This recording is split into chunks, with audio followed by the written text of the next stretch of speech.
I ask unanimous consent that all members may have 5 legislative days to revise and extend their remarks and to include extraneous materials on this measure. Without objection. I also ask unanimous consent to place into the record an exchange of letters with the chairman of the Judiciary Committee. Without objection. Thank you, and I yield myself as much time as I may consume. The gentleman is recognized. Speaker, Iran poses an existential threat to the global balance of power, threatening our national security as well as those of our allies and regional stability. General Kurilla, who I met with at the Munich Security Conference, the commander of the U.S. Central Command, testified to Congress this year that Iran possessed both the largest and most diverse missile arsenal in the Middle East and the largest and most capable unmanned aerial vehicle or drone force in the region, which is why the passage of the Fight and Combat Rampant Iranian Missile Exports Act is so vital. For years, we've seen Iran and its terrorist proxies use these weapons against the United States, as well as our partners and allies throughout the Middle East. In January 2020, Iran launched a missile attack on U.S. troops in Iraq.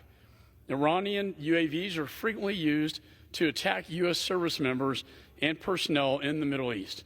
These UAVs are a deadly threat that have killed and wounded Americans. Iranian UAVs have also been used in destructive strikes on Saudi and Israeli-linked targets. Iran frequently provides these deadly weapons to its proxies, including Hezbollah, the Houthis, and Iraqi militia groups. And now, Iran, their lethal drones are wreaking havoc outside the Middle East.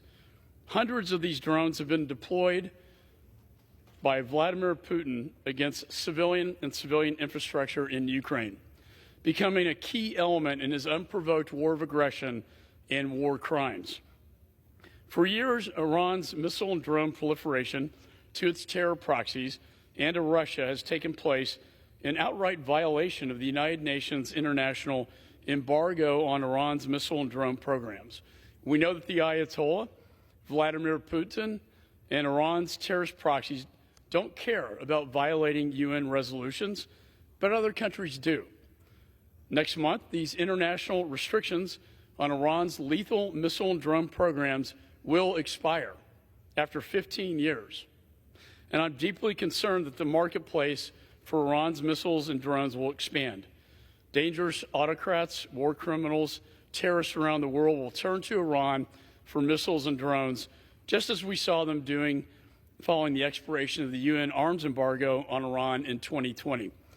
That's why it's urgent that the House pass my bipartisan bill, the Fight and Combat Rampant Iranian Missile Exports, or Fight Crime Act.